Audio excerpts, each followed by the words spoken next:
जय श्री कृष्ण। नमस्कार। श्रीमद् भगवद गीता के अध्ययन की श्रृंखला में 90वें अध्याय राजविद्या राजगुह्य योग के आज के सत्र में सभी का स्वागत एवं अभिवादन।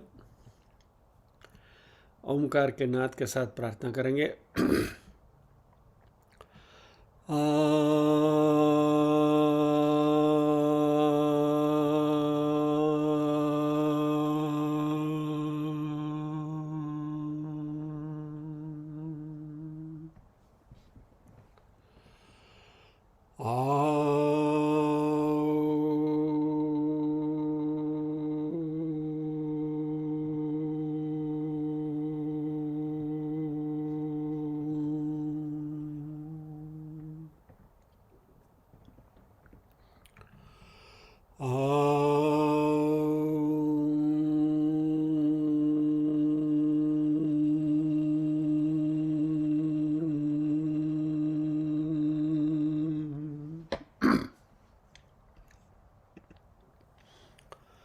वक्रतुंड महाकाय सूर्यकोटिसमप्रभ निर्विघ्नं कुरु मे देव सर्वकार्येषु सर्वदा।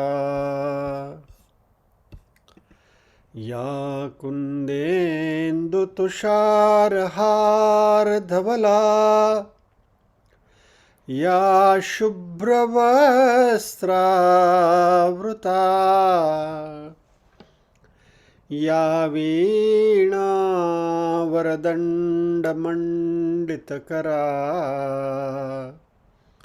या श्वेतपद्मासना या ब्रह्माच्युतशङ्करप्रभृतिभिर्देवैः सदा वन्दिता। सा मां पातु सरस्वती भगवती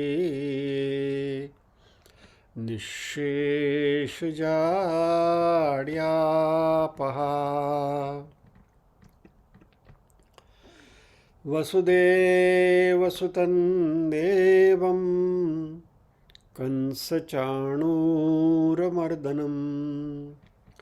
देवकी परमानन्दं कृष्णं वन्दे जगद्गुरुम्। ॐ सहना भवतु सहनौ भुनक्तु सह वीर्यङ्करवावहै तेजस्विनावधितमस्तु मा विद्विषावहै। ॐ शान्ति शान्ति शान्तिः।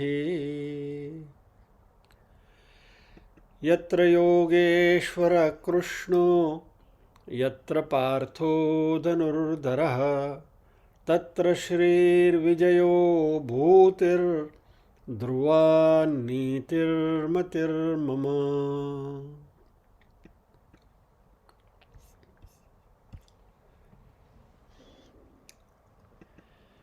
ये प्रार्थना मुझे अकेले को बोलनी नहीं है, आप सबको भी अपनी जगह पर बैठे हुए बोलनी है। I should be able to see your lip movements.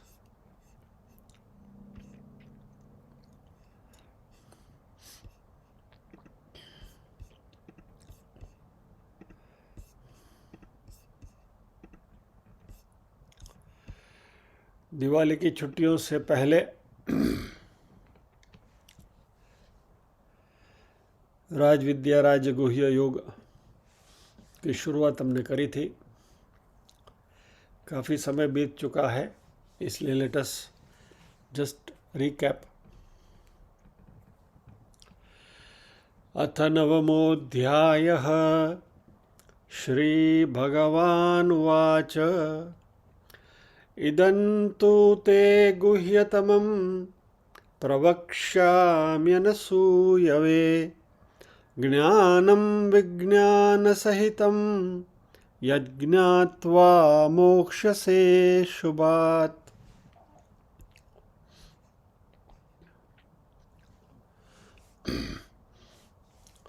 इस श्लोक के प्रोनाउंसिएशन में खास ख्याल रखना है कि यदि ये अवग्रह निकाल दिया बोलने में तो पूरा अर्थ उल्टा हो जाएगा।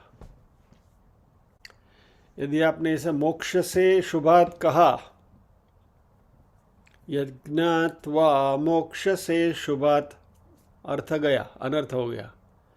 यज्ञात्वा मोक्ष से शुभात, ये से को यहाँ लंबा करना है क्योंकि यहाँ संधि है, मोक्ष से अशुभात। Hope you understand what I am telling. फिर से दोहराता हूँ, यदि आपने ये अवग्रह निकाल दिया बोलने में, यज्ञात्वा मोक्ष से शुभात ऐसा बोला, तो उसका अर्थ उल्टा हो जाएगा। और यज्ञात्वा मोक्ष से शुभात, से को लंबा करना है। I will explain you the difference. इदम तु ते गुह्यतमम, तू यानी परंतु अगले अध्याय के साथ भगवान ने अनुसंधान किया है, 8वें अध्याय के साथ। इदम यह परम गोपनीय ज्ञान, मैं तुम्हें कहूँगा या तो कह रहा हूँ, प्रवक्ष्यामि कहूँगा, अनसूयवे जो दोष दृष्टि से रहित है ऐसे अर्जुन को। और कैसे कहूँगा? ज्ञानम विज्ञान सहितम, ज्ञान को, इस ज्ञान को मैं विज्ञान के साथ यानी कि विशेष ज्ञान के साथ, उसके रहस्य के साथ मैं तुम्हें बताऊंगा। यत ज्ञात्वा, जिसे जानकर, मोक्ष से अशुभात, तेरा अशुभ यानी कि दुख रूप संसार से मुक्ति मिल जाएगी। अब ये अवग्रह आपने निकाल दिया, मोक्ष से शुभात ऐसा बोल दिया, तो ये अशुभात का शुभात हो जाएगा, यानी शुभ से तुम्हारी मुक्ति हो जाएगी, ऐसा हो जाएगा अर्थ उसका। So you have to be careful. Okay,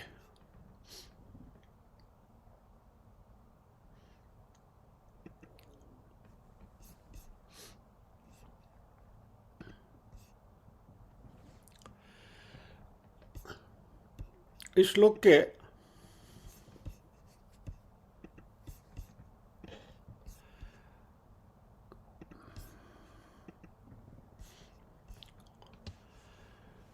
दो तीन ऑपरेटिंग वर्ड्स है।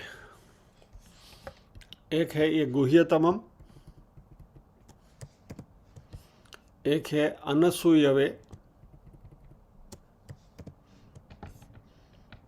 यानी पूरा श्लोक ही let us not try to, पूरा श्लोक by itself is very very nice and important। तो ज्ञान जो है गुह्यतम है, अनसूय यानी कि अर्जुन अनसूय, उसकी अनसूय वृत्ति है। इस ज्ञान को विज्ञान के साथ यानी कि उसके संदर्भ के साथ, उसके रहस्य के साथ भगवान बताने वाले हैं, और जिसको जानकर अशुभ रूपी संसार से मुक्ति हो जाएगी, यानी कि मोक्ष मिल जाएगा।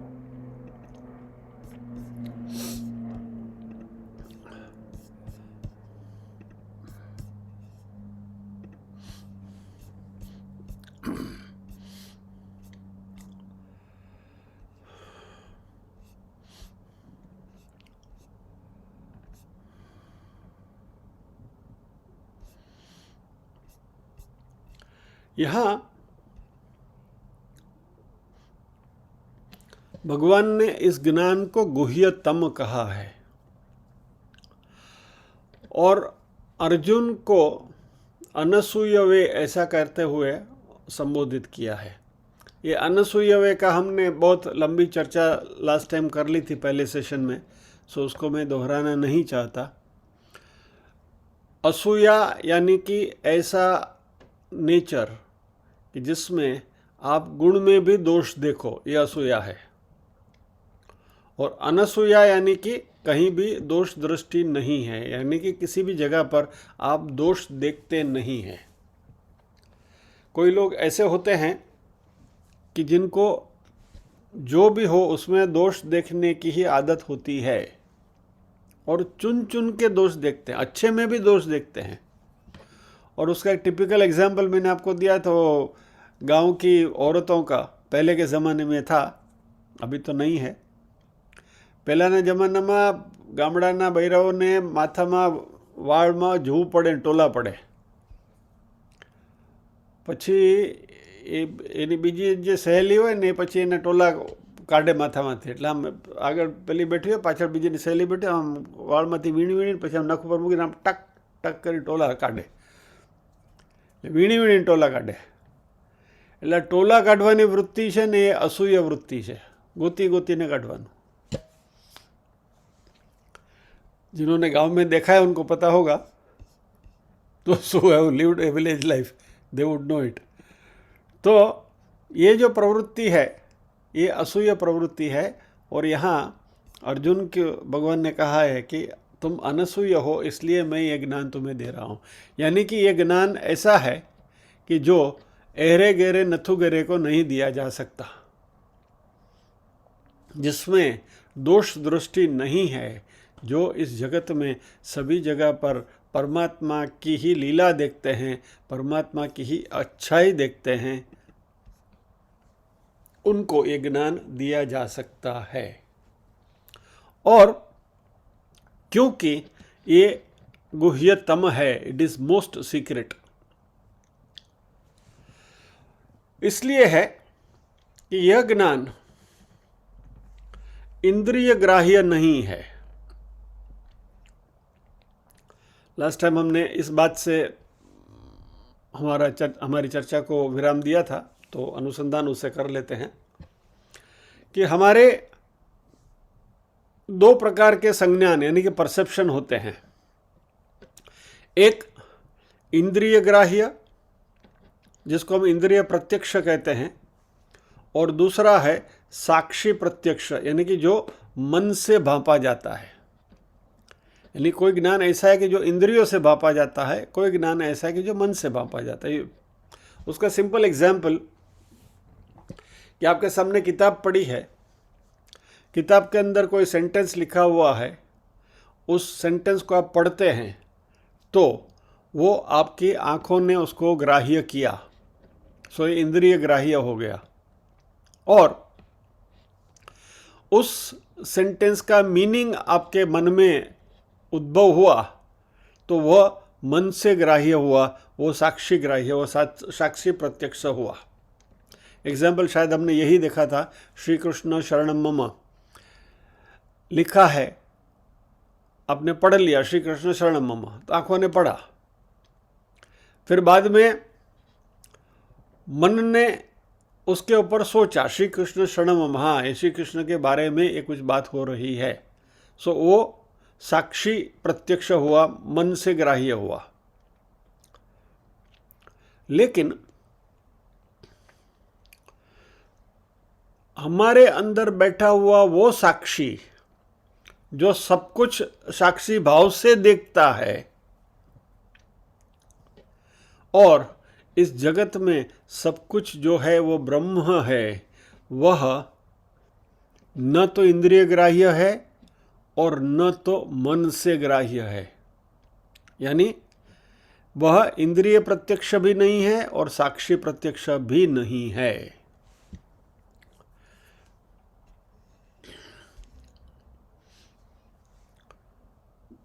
तो मैं ब्रह्म हूं या तो हम ब्रह्मास्मि, यह उसकी अनुभूति करने के लिए हमारे पास कुछ और प्रमाण चाहिए. यानी कि ये जानने का कोई दूसरा रास्ता, तरीका चाहिए. और वो प्रमाण जिससे इसकी हमें अनुभूति हो सके वह है शब्द, यानी शास्त्रों के शब्द, शास्त्रों का अध्ययन.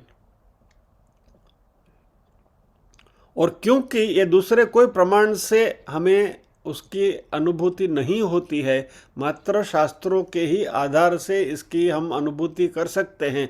इसलिए ये ज्ञान ऐसा है, ये गुह्यतम है।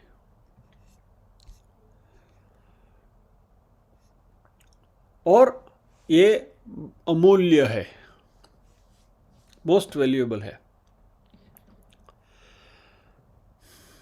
जो पवित्र होता है वह गुह्य भी होता है। और other something that is precious is always a secret. जो मूल्यवान होता है वह गुह्य यानी कि सीक्रेट भी होता है। फॉर एग्जाम्पल, आपके पास कोहिनूर का हीरा है, तो आप टेबल के ऊपर उसको as a table weight, paper weight नहीं रखोगे, बराबर। ઘરમાં ડાયમંડના દાગીના હોય તો એ કાંઈ ટેબલ ઉપર એઝ એ પેપર વેટ તમે ન રાખો, એને तिजोरी में જ रखाए। यानी जो मूल्यवान है उसको छुपा के रखना पड़ता है, उसको सुरक्षित रखना पड़ता है।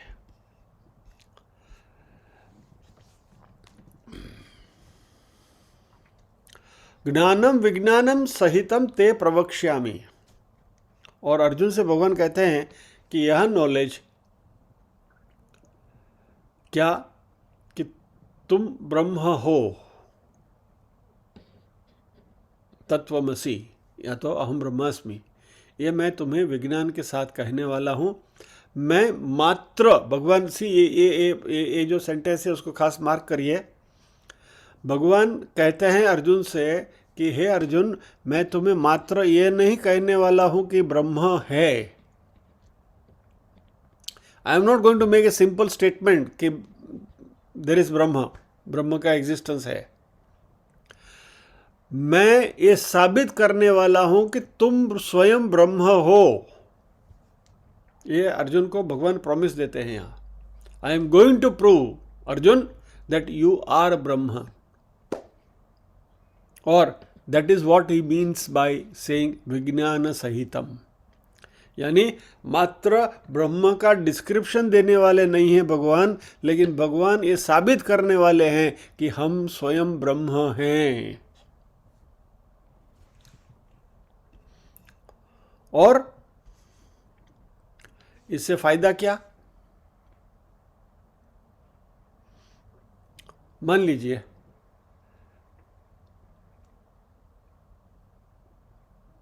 कोई सिंपल स्टेटमेंट कर दें कि गधा रेंगता है, ऊंची ऊंची करता है, कह दिया। What difference does it make? उससे हमें मिला क्या? यदि मैं आपसे कहूं कि तुम ब्रह्म हो, तो आप कहोगे ठीक है, I M Brahman, so B it, let it be. क्या फर्क पड़ता है उससे? लेकिन यह जानने के बाद कि तुम ब्रह्म हो, यानी तुम सर्वस्व हो, और इसलिए तुम सभी अशुभ, इनऑस्पिशियसनेस जो है उससे तुम मुक्त हो गए हो, शुभ्र हो, शुद्ध हो। और ये मोक्ष से अशुभात, यानी कि you will B free from अशुभ। जो भी अशुभ है उससे तुम्हारी मुक्ति हो जाएगी। और ये अशुभ क्या है? इस संसार के टर्बुलेंस वगैरह वगैरह, दुख, फिर बंधन, ये सब जो संसार जिसको हम कहते हैं, उससे तुम्हारी मुक्ति हो जाएगी। और a nice way of saying this in English is, you will be free from life of becoming. तुम इस जीवन में कुछ बनने से मुक्त हो जाओगे। You will be in the life of being. तुम इस जीवन में होने की अनुभूति करोगे। There is a difference between becoming and being. Becoming is मैं कुछ नहीं हूँ और मैं बनना चाहता हूँ। आज की तारीख में मेरे पास डिग्री नहीं है, कॉलेज में जाता हूँ, ग्रेजुएशन करता हूँ, डिग्री प्राप्त करता हूँ, मैं कुछ बना, आई बिकेम समथिंग। लेकिन ये जो सेंस ऑफ बीइंग है उसमें कोई आपको प्रयत्न नहीं करना पड़ता, you are that and that is the life of being. और वो सबसे सर्वश्रेष्ठ जो हमारी जो अनुभूति है वो है ब्रह्म की, अहम ब्रह्मास्मि, यानी यू आर ब्रह्म, उसकी आपको अनुभूति होती है। यानी you are free from life of becoming that is samsara and you will be in the life of being that is अहम ब्रह्मास्मि। तो शुभ जो है वो अल्टीमेटली जो अच्छा है वो शुभ है, और अशुभ जो है वो अशुभ है, और इस अशुभ से हमारी मुक्ति हो जाएगी, ऐसा भगवान यहाँ कहते हैं।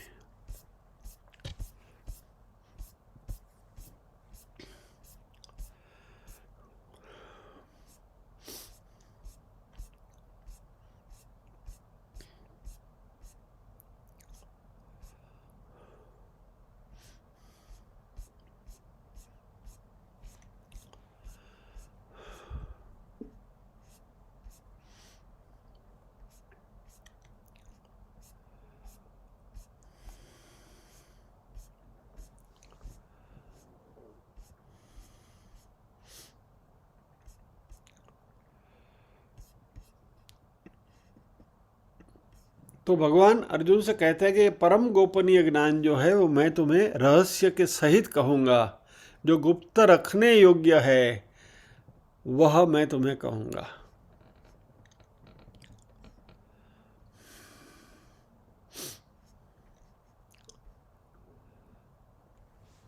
और ये भगवान अर्जुन को इसलिए कह रहे हैं कि जब तक हृदय में भक्ति भाव न हो, परमात्मा के प्रति समर्पण का भाव न हो, तभी कोई भी ज्ञान खतरनाक सिद्ध हो सकता है।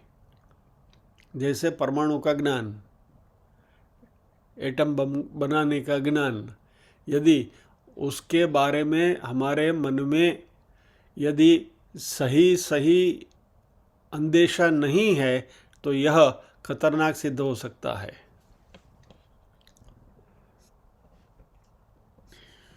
विज्ञान ने बहुत सारे रहस्य हमारे सामने दिए हैं और उनके हमने अच्छे और बुरे सभी प्रकार के फल देखे हैं। और यहाँ कृष्ण कहते हैं कि मैं उन गोपनीय बातों को तुमसे कहूँगा रहस्य के सहित। और ये गोपनीय बात, जैसे अभी मैं बताया कि ये बात मात्र बताने से नहीं होगा, उसका अर्थ बताना पड़ेगा, उसका रहस्य भी समझाना पड़ेगा कि जिसको जानकर हम दुखरूप संसार से मुक्त हो जाए। ये मात्र अर्जुन की मुक्ति के लिए नहीं है, हमारी मुक्ति के लिए भी है। सो इस संदर्भ में ये 9वां अध्याय राजविद्या राजगुह्य योग हम सब के लिए इतना ही उपयुक्त है। नाउ सबसे पहली बात यह है कि ज्ञान है, सही ज्ञान जो है वही मुक्ति है, और जो इसे अच्छी तरह से जान लेता है वही दुख से बाहर हो जाता है।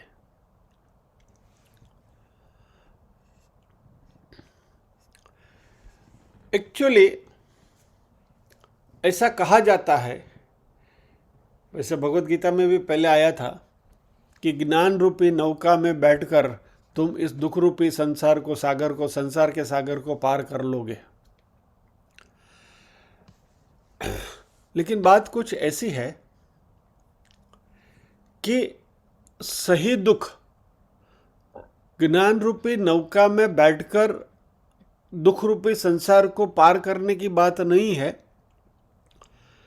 अज्ञान है वही दुख है। और the moment we know that कि अज्ञान ही दुख है, तो यह संसार जो हमें दुखरूप सागर जैसे दिखाई देता है वह भ्रमण हमारी निकल जाएगी, और फिर ज्ञान रूपी नौका की ज़रूरत नहीं है। यानी अंडरस्टैंड दिस। अज्ञान और दुख दे आर सिनोनिम्स, पर्यायवाची शब्द हैं। जीवन में जो भी दुख है वो अज्ञान की वजह से है, क्योंकि मैं अज्ञानी हूं इसलिए दुख है। और जिस दिन ये मुझे पता चलेगा कि ये मेरा अज्ञान है, उस दिन दुख अपने आप मिट जाएगा। इट विल डिसअपियर, तिरोहित हो जाएगा।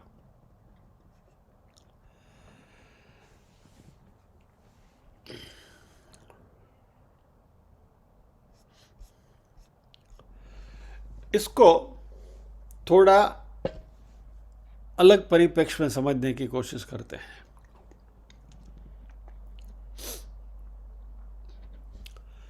हमारी पूर्व की संस्कृति और पश्चिम की संस्कृति, the eastern philosophy and western philosophy, इसमें फर्क क्या है ये समझेंगे तो पता चलेगा कि हमारी जो विचारधारा है वो कितनी सटीक है। पश्चिम में जो भी धर्म पैदा हुए, उन धर्मों ने मनुष्य के पाप के ऊपर जोर दिया। ये धर्म है इस्लाम, यहूदी, क्रिश्चियनिटी, ये यहूदी परंपरा के हिस्से हैं। और दूसरी हमारी परंपरा है हिंदू धर्म परंपरा। यानी इस जगत में जितने भी विद्यमान धर्म हैं, जितने भी रिलीजन हैं, उनको ब्रॉडली यदि आप क्लासिफाई करने जाओ तो ये दो ही विभाग में उनको बांटे जा सकते हैं।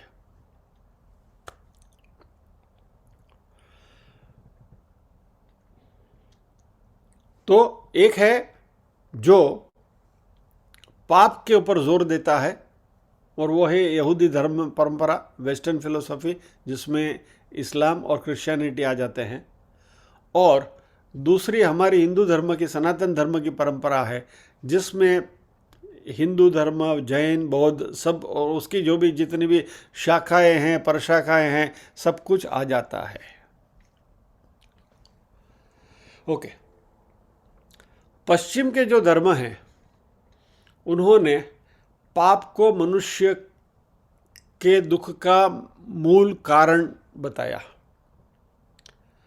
The very basis of your unhappiness, your सोरो, इज योर सिन। तुम पापी हो। यानी हमारे मन में पहले से ही उन्होंने ये बीज बो दिया कि भाई हम पापी हैं। ये पश्चिम की फिलोसफी है। और हमारी पूर्व की जो फिलोसॉफी, ईस्टर्न फिलोसॉफी जो है, उसमें अज्ञान को दुख का मूल कारण मानते हैं, पाप नहीं।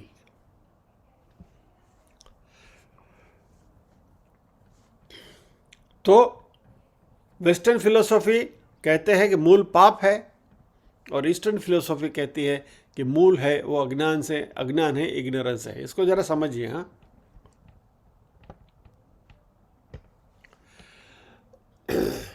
થોડું ઝીણું કાતું છું, પણ જરા સમજવાની કોશિશ કરજો। हमारी ईस्टर्न फिलोसॉफी का कहना है कि पाप भी तभी हो सकता है जब भी अज्ञान हो। यानी मूल बेसिक रूट पाप नहीं है, बेसिक रूट उससे भी आगे है, अज्ञान है। यानी पहले अज्ञान है, फिर पाप है, और फिर उसके ऊपर फिर आगे सब कुछ बढ़ता है। यानी पापी होने के लिए भी पहले अज्ञानी होना जरूरी है। आप जानबूझकर पाप नहीं कर सकते। कोई भी पाप आप करने जाओगे तो मन में ये बात तो आएगी कि ये गलत है। यानी वो आपको ज्ञान है उसका कि ये जो बात हो रही है, जो कृत्य मैं करने जा रहा हूं, वो कृत्य जो है वह पाप है। यानी पहले ज्ञान है। अज्ञान यदि होगा तो फिर पाप का कोई संदर्भ ही नहीं रहेगा। यानी पहले ज्ञान हमारे पास है कि मुझे सच बोलना है, झूठ नहीं बोलना है, और फिर भी मैं झूठ बोलता हूं।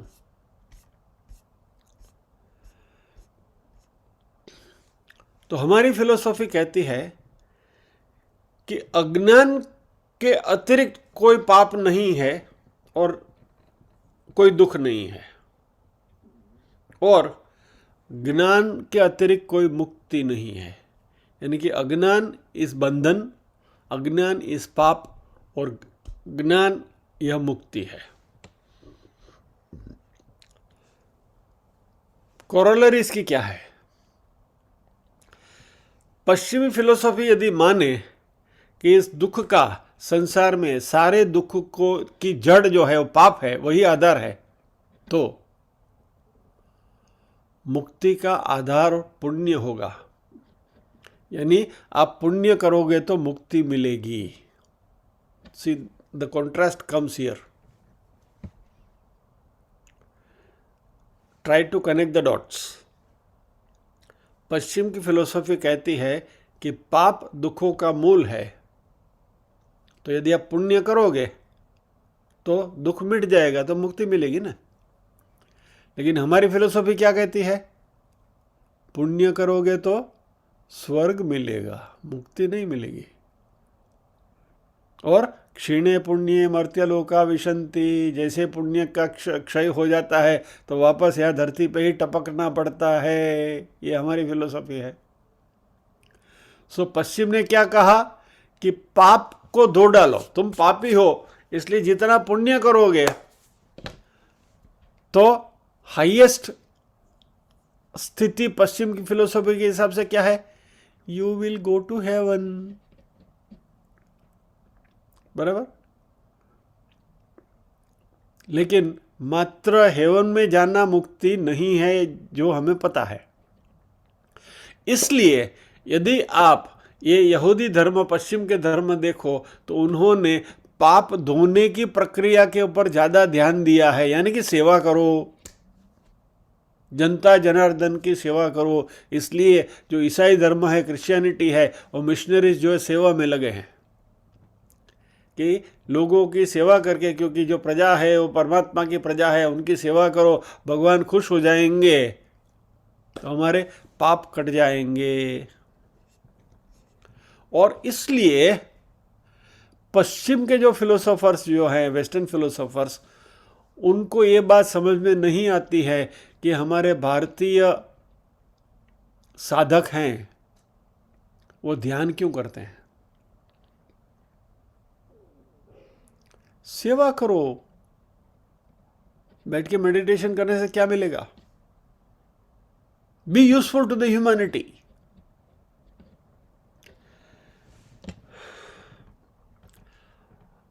ये गलतफहमी हमारे मन में भी डाल दी गई है। गरीबों की झोपड़ी में जाओ, उनकी सेवा करो, अस्पताल बनाओ, ये करो, रुग्णालय बनाओ, ये करो, वो करो। Please don't try to misunderstand what is being said here. ये सारी चीजें बुरी नहीं है, करने योग्य है, लेकिन इससे मुक्ति नहीं मिलेगी, मोक्ष नहीं मिलेगा। ये सब करने से आप पुण्य कमाओगे, प्राप्त करोगे। और यदि इसको हम भगवत गीता के कर्मयोग के संदर्भ में देखें तो सर्विस टू द ह्यूमैनिटी, लोगों की सेवा करने से आपका निष्काम कर्मयोग बनेगा, जिससे चित्त शुद्धि होगी, और चित्त शुद्धि होगी तो ज्ञान का उदय होगा। Therefore, it is not useless, it is necessary, वो जरूरी है, लेकिन वो मुक्ति का साधन नहीं है। Let us understand the difference between the two. Western philosophy says कि तुम अपने पाप को धो, बस, वहां फिर मुक्ति की बात नहीं है। They will take you to the heaven. इस्लाम में बात करोगे जन्नत तक ले जाएंगे, बस जन्नत के आगे कुछ नहीं है। क्रिश्चियनिटी में हेवन के आगे कुछ नहीं है, मुक्ति की बात वहां नहीं है। यानी ये संसार के जन्म मरण के जो फेरे हैं, इस फेरे में से मुक्त होने की बात मात्र हमारी ईस्टर्न फिलोसॉफी सनातन धर्म ने ही करी है। और हम ईश्वर के अंश हैं, हम स्वयं ईश्वर बन सकते हैं। अहम ब्रह्मास्मि तत्वमसि, ये बात हमारे वेदों ने ही करी है। This is the difference we need to understand. और इसलिए हमारी फिलोसॉफी में ध्यान के ऊपर जोर दिया गया है, क्योंकि इससे ज्ञान का जन्म होगा, ज्ञान का उदय होगा।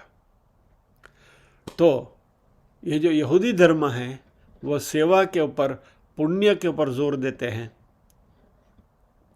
और यदि आपको पुण्य कमाना है तो वो राह पर चलो, और यदि ज्ञान प्राप्त करना है तो इस राह पर चलो।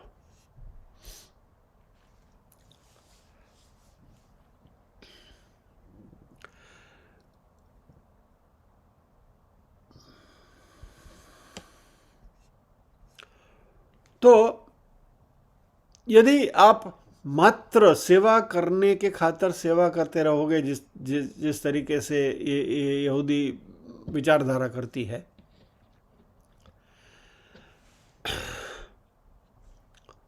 उससे हमारे इंटरनल ट्रांसफॉर्मेशन नहीं होंगे। अभी इस बात को भी समझें। देयर आर मेनी पीपल, बहुत सारे सेवाभावी लोग हैं, बहुत सारे सेवाभावी संस्थाएं हैं, बराबर। और एक सिंपल बात मैं आपको बताता हूँ, हमारे जितने भी बड़े बड़े पब्लिक ट्रस्ट हैं, बराबर, एनजीओज हैं, सारे के सारे सेवा करते हैं, बहुत सारी सेवाएं करते हैं। One of them is our rotary activity also, जिसके साथ मैं भी जुड़ा हूँ, रोटरी क्लब के साथ।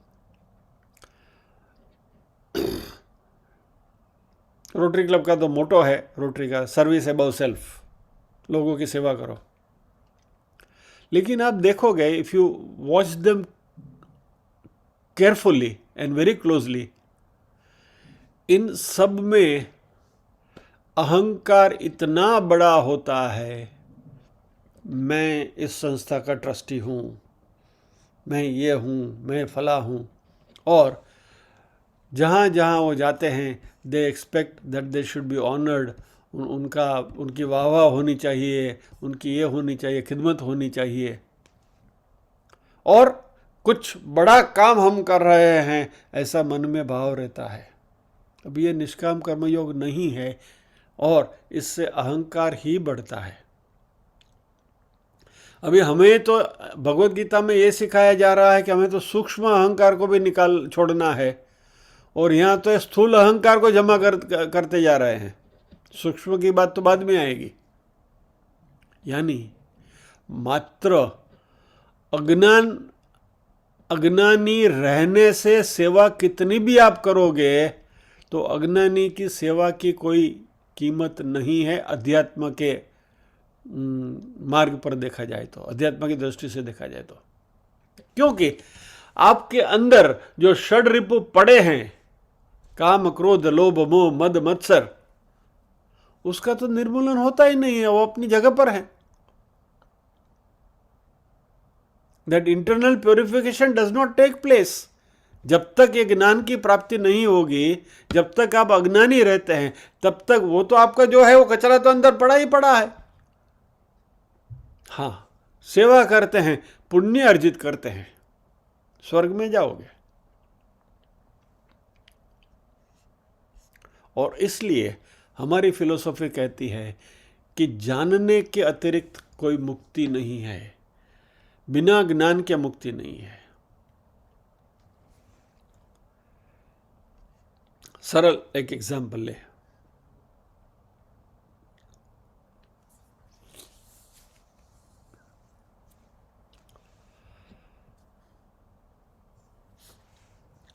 आग है,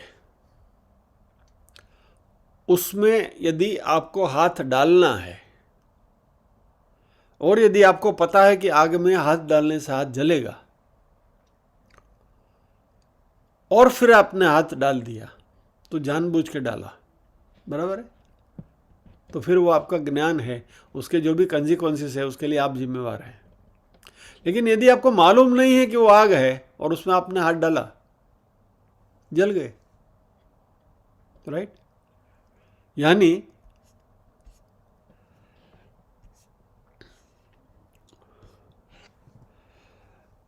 जानकर अभी मुझे पता चल गया कि आग में हाथ डालने से जलन होगी तो मैं हाथ डालूंगा ही नहीं, तो जानकर आग में तो हाथ डालते नहीं है, देयर इज नो रीजन। और अज्ञान से हाथ चला गया आग में तो क्या होता है, दुख ही पैदा होता है। So the point that we are trying to derive is कि दुख का मूल कारण जो है वह अज्ञान है,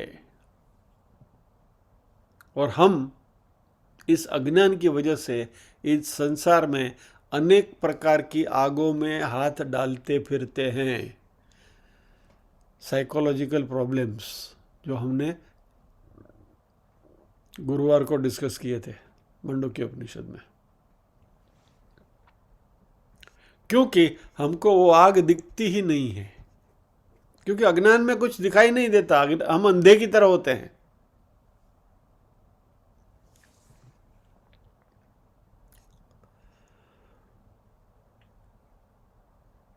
गुलाब का फूल आप लेने के लिए जाएं पेड़ के ऊपर से, गुलाब के छोड़ के ऊपर से, और यदि आपको पता नहीं है कि गुलाब में कांटे भी होते हैं और सीधा हाथ डाल के आप गुलाब लेने गए तो कांटा चुभेगा ही, अज्ञान है। लेकिन यदि ज्ञान आपको पता है कि उसमें कांटे भी है तो जब भी आप गुलाब का फूल चूटने जाओगे तो अच्छी तरह से देखकर उसको लोगे। So this is the difference between the to. और हमारी जो फिलोसॉफी है, ईस्टर्न फिलोसॉफी है, वह इस ज्ञान को एम्फेसिस करती है। तो क्या है, आग में हाथ डालो या तो गुलाब के फूल लेने में यदि आपको कांटे चुभे तो दोनों में मूल कारण क्या है, अज्ञान है। और जो उसकी वजह से जो दुख मुझे पहुंचा वो दुख की वजह क्या है, मेरा अज्ञान है, माई इग्नोरेंस। एंड देयरफॉर हमारी संस्कृति ने इसके ऊपर जोर दिया है, एम्फेसिस दिया है कि ignorance is the main cause of your सोरो। हमारे दुख का मूल कारण जो है वह ये अज्ञान है।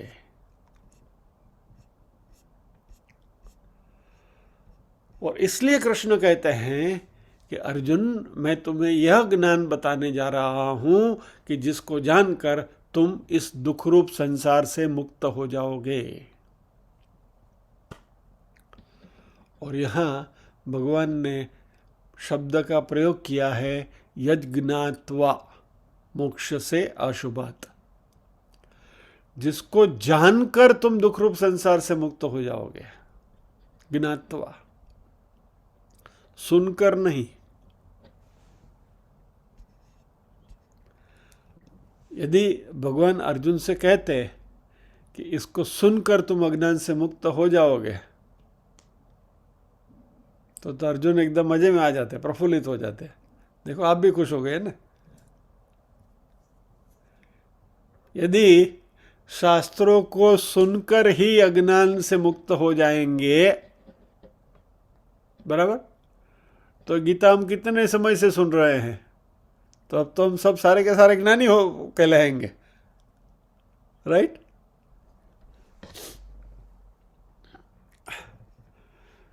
और यदि ज्ञान इतना सस्ता होता कि मात्र सुनकर यदि आपका अज्ञान मिट जाता તો આટલી બધી સપ્તાહો થાય છે, એટલા બધા પહેલાં પારાયણો થાય છે, તો લોકોને જે ટોળાના ટોળા હજારોના હજારો લોકો જે ત્યાં जाते हैं तो यहाँ भारत में कोई अज्ञानी बचता ही नहीं था।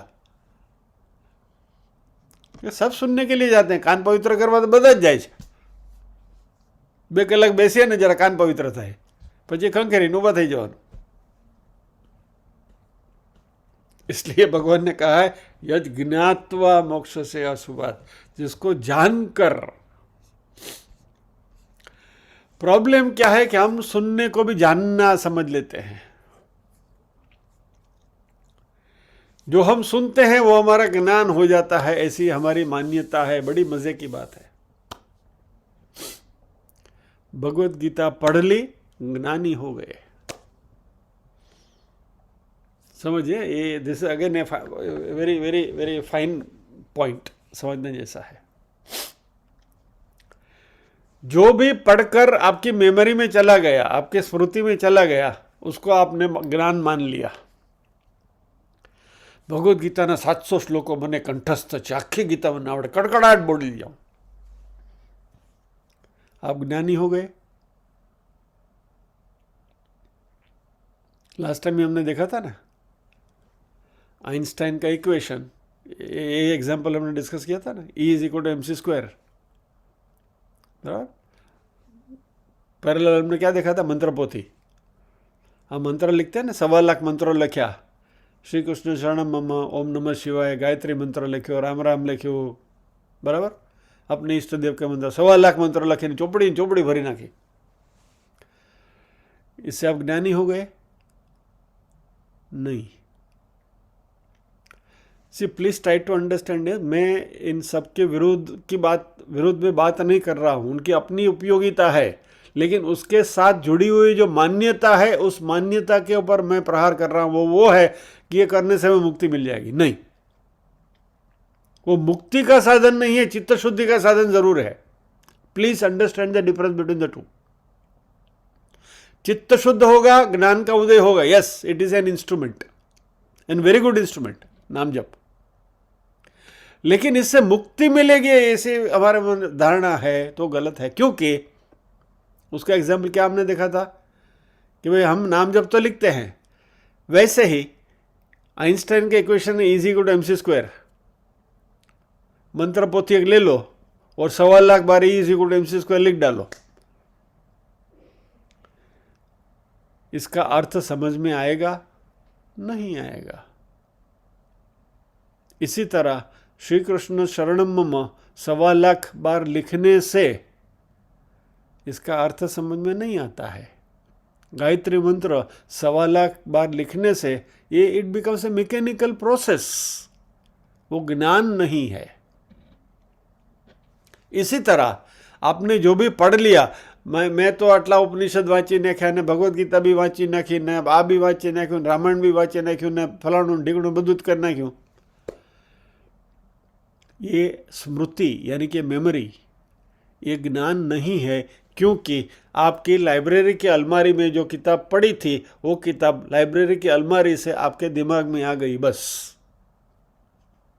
The place of storage has changed.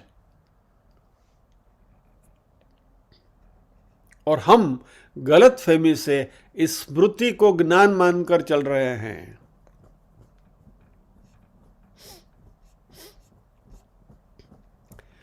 तो ये ज्ञान जो है वो कंठस्थ नहीं, हृदयस्थ होना चाहिए।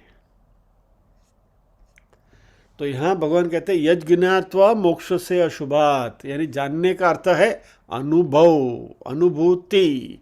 कृष्ण कहते हैं कि मैं तुम्हें यह रहस्य बताऊंगा कि जिसे जानकर दुख के सागर से मुक्त हो जाओगे।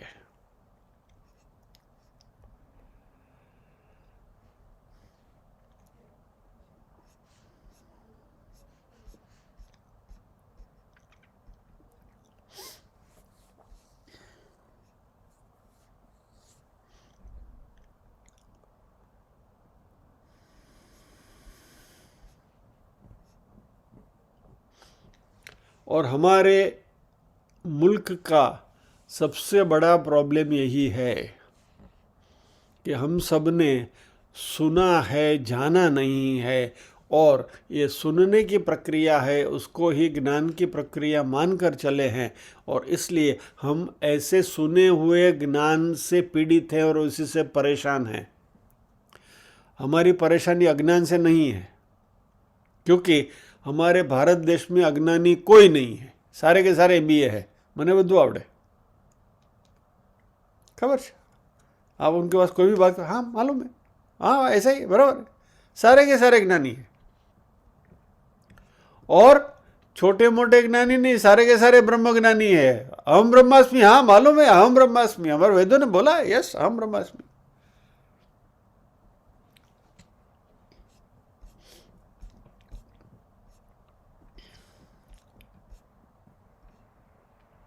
कृष्ण कहते हैं कि तुम जान लोगे तो दुख से मुक्त हो जाओगे। और यह ज्ञान सभी विद्याओं का राजा है, इसलिए राज विद्या और राजगुह्य योग सभी गोपनीयों में गोपनीय, अति गोपनीय है, अति पवित्र है, उत्तम है, प्रत्यक्ष फल देने वाला है और साधन करने के लिए बड़ा सुगम है और अविनाशी है।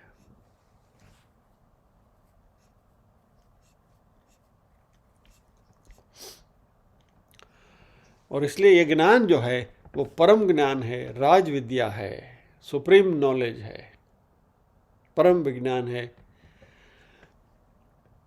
और यह जानने से तुम अपने आप को यानी कि स्वयं को जान लोगे। और जो स्वयं को जान लेता है वह सब कुछ जान लेता है। और इसलिए मैं ये ज्ञान अर्जुन से कहते हैं भगवान कि मैं तुम्हें बताने जा रहा हूँ, यानी विज्ञान सहित। और दोबारा I will repeat this, Arjun को भगवान एश्योरेंस देते हैं, प्रॉमिस देते हैं कि मैं तुम्हें मात्र इतना नहीं कहूँगा कि तुम ब्रह्म हो, मैं ये साबित करूँगा कि तुम ब्रह्म हो। और इसका हमें इंतज़ार करना पड़ेगा। 9वां अध्याय पूरा इसी विषय के ऊपर भगवान बात करने वाले हैं। बट ही स्टार्ट्स दिस अध्याय विथ अ प्रॉमिस, या ज्ञानम विज्ञान सहितम यज्ञात्वा मोक्ष से अशुभात। मैं प्रूव करूंगा कि तुम ब्रह्म हो। चलो देखते हैं कि हम ब्रह्म हैं, इसकी अनुभूति हमें कैसे होती है। तो अब आएगा मजा। चलिए, so with this note we pause here, प्रार्थना करेंगे।